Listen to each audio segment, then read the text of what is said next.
Slovenija from 1980 till 1991. Hi, I'm Nataša Strlič, historian, museum consultant, curator dealing with Slovenian history after 1980, curator of several museum and photographic collections. My latest achievement, large illustrated book Independence, almost everything about the path to one's own country. In the last decade of socialist Yugoslavia, ninth largest European country, the 24 million strong state, Slovenia, the second smallest Yugoslav republic, entered with 1,900,000 inhabitants. In 1980, Yugoslavia was confronted with the death of President Josip Broz Tito, the undisputed authority in Yugoslavia, and the outbreak of economic, interethnic and political crisis. Tito visited Slovenia Bohinjska Bistrica for the last time in May 1979. On 4th of May 1980, after several months of treatment at Ljubljana Clinical Center, the head of state, the army and the party died.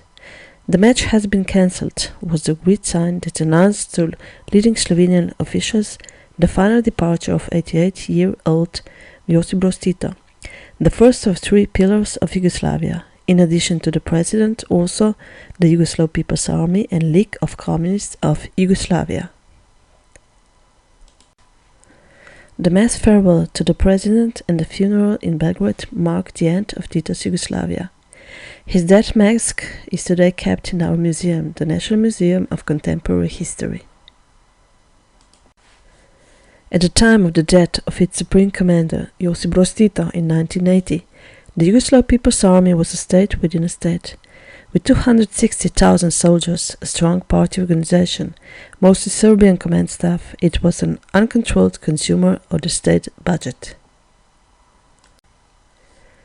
Despite the changes that it experienced at the outbreak of the social and economic crisis in the early 1980s, it was increasingly involved in political life as the only guardian of the integrity of the state and the political system, to which its system of organization and leadership was also adapted.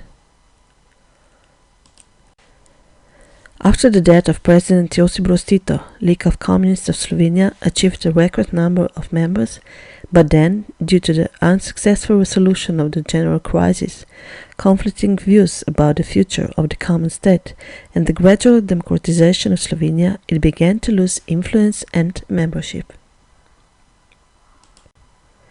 The ending of its monopoly position in September 1989 and the departure of representatives of League of Communists of Slovenia from the 14th Extraordinary Congress of the League of Communists of Yugoslavia because of rejection of their reform initiatives in January 1990 encouraged the fall of the second pillar of Yugoslavia, the League of Communists of Yugoslavia.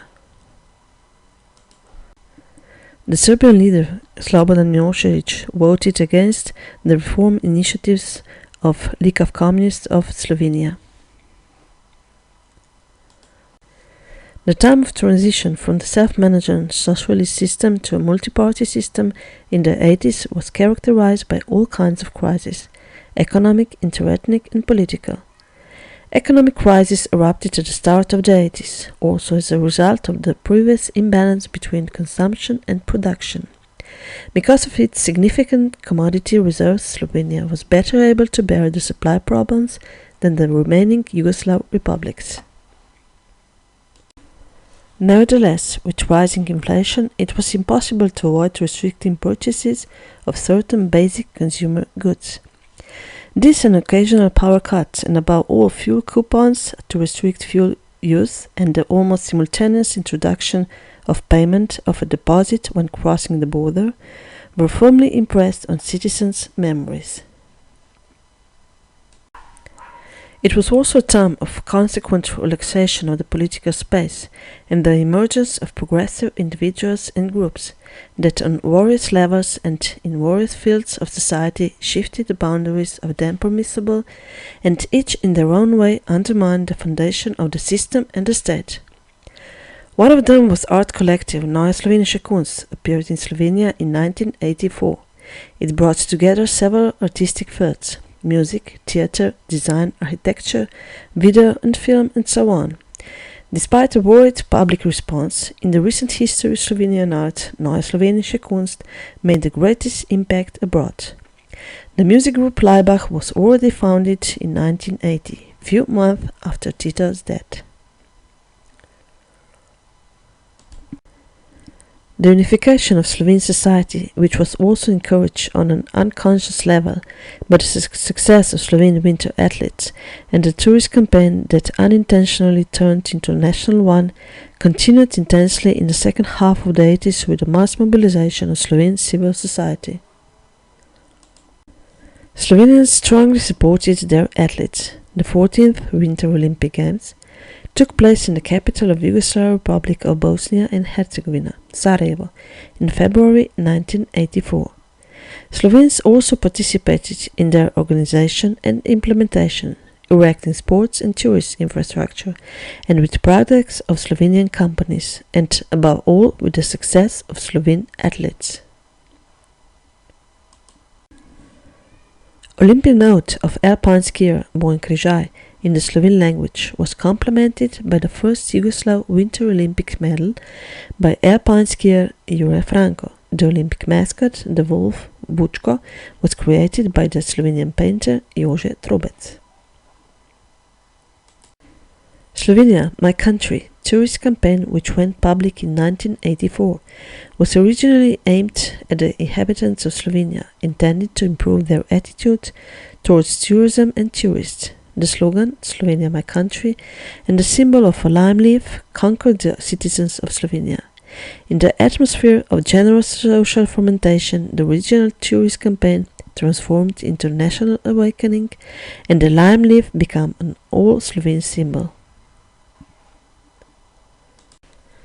Initiatives for the removal of the repressive articles of legislation, a wide variety of philosophical theory, and the growing criticism and influence of individual magazines such as the Students' Tribuna, Mladina, Problemi and Nova Revija, founded in 1982, created a space for democracy and an alternative to the existing cultural and political monopoly. In 1987, the groundbreaking issue 57 of Nova Revija was published, with opposition contributions for a Slovene national program.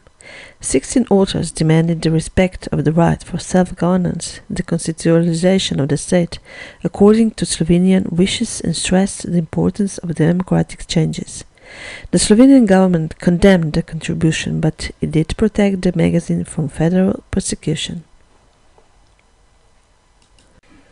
In the spring of 1988, the Slovene State Security Service, at the demand of the Yugoslav Army's top leadership, arrested the publicist Janez Janša, the Yugoslav Army non-commissioned officer Ivan Boršnar, and journalist David Tasić, on suspicion of revealing state secrets. The editor of Mladina, Franci Zavrl, was also charged.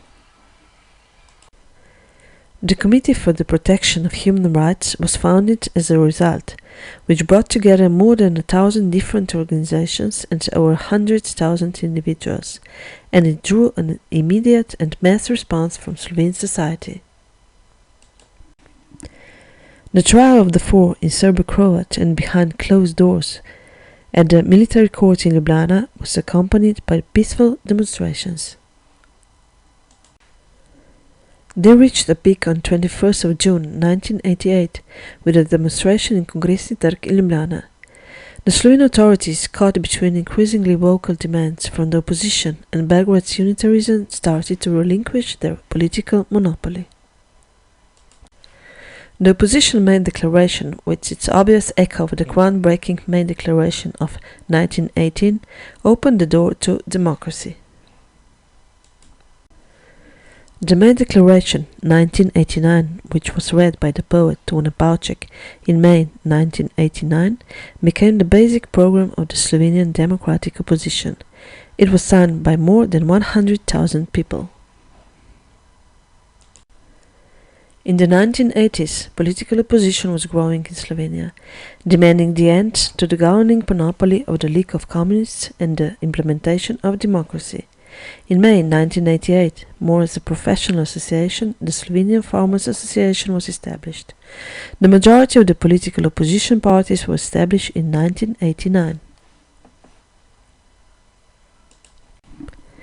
In the autumn of 1989, the socio-political organization of the self-governing socialist system began to change into political parties as well. In the end of 1989, the Slovenian Democratic Union, Slovenian Christian Democrats, the Social Democratic Alliance of Slovenia, and the Slovenian Farmers Association created Demos, Democratic Opposition of Slovenia, as a pre-election coalition. The president was Dr. Jože Pučnik, vice presidents were Dr. Dimitri Rupel and Lojze Peterle. In December 1989, the founding of political parties and democratic election were legalized based on the amendments to the Constitution of the Socialist Republic of Slovenia. The first democratic elections after the Second World War were held in April 1990. Candidates of 9 parties, representatives of the Italian-Hungarian minorities, and some independent candidates were elected into the Three-House Assembly of the Republic of Slovenia.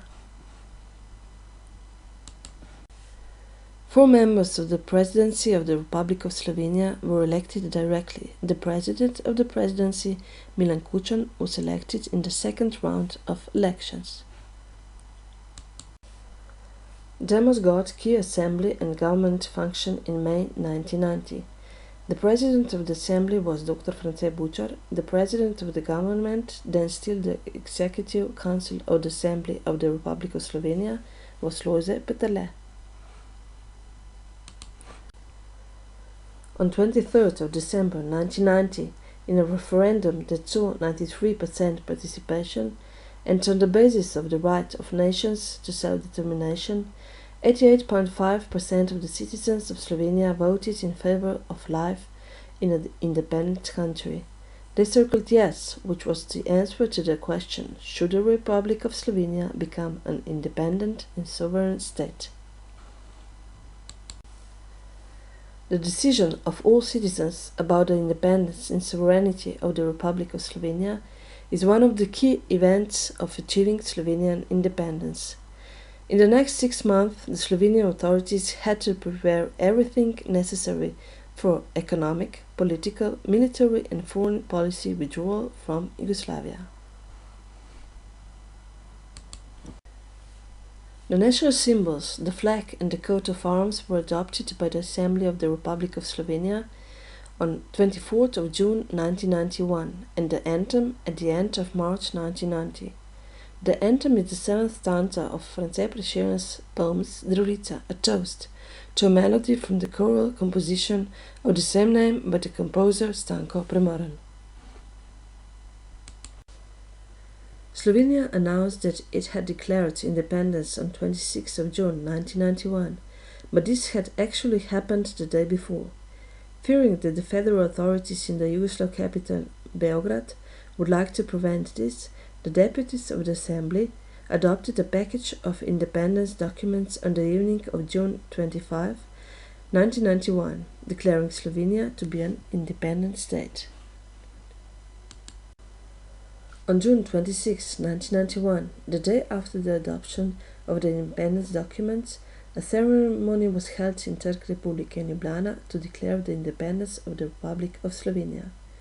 The 13.5 meter long and 2.67 meter wide Slovene flag fluttered at the event proclaiming Slovenian independence. Today is stored in the National Museum of Contemporary History.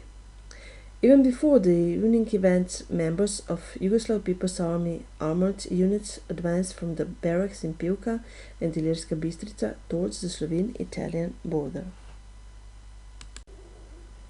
In the early hours of the next day, 27th of June 1991, the organized attack on Slovenia by the Yugoslav People's Army started. Units of the Yugoslav People's Army from the Republic of Croatia and Slovenia advanced towards the border crossing with Italy, Austria, Banik Airport and the capital Ljubljana. The main aim was to establish control of the state borders and collection of federal custom duties. The military intervention in Slovene Yugoslav army was carried out by the command of the 5th Army Region in Zagreb, Croatia. The aggression by the multinational Yugoslav army was successfully repulsed by members of the Slovene Defense Forces, Territorial Defense and the police forces, together with the support system of the civil defense. The fighting took place in a number of Slovene locations, cost human lives and wounded, both military and civilian, and also caused a great deal of material damage. The international public was informed about the invasion by the Yugoslav army at very well attended press conferences. The war, defense of Slovenia, lasted 10 days and cost 89 lives, according to my museum colleague Irena Uršič Datas. On the intervention of the European 12 on 7th of June 1991, negotiations started in Tito's former residence on the Croatian island of Brioni, among representatives of Slovenia, Croatia, the federal authorities and the Troika of the European Community. After 15 hours of separate negotiations under the leadership of Dutch Foreign Minister Hans van der Broek, a joint so-called Brioni Declaration was adopted. Slovene independence measures were frozen for 3 months.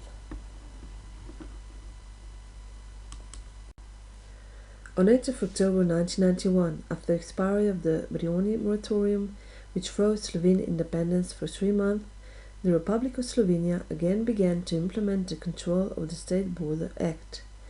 The Assembly of the Republic of Slovenia, after a long debate of the name of the new currency, adopted the monetary unit of the Republic of Slovenia Act in the early hours of 8th of October 1991. Slovenia obtained its own currency, the tolar and cents. On the same day, the Bank of Slovenia put value coupons into circulation as a temporary currency. The regular exchange with Yugoslav dinars was completed in 3 days, from 9th to 11th October, at a rate of 1 by 1.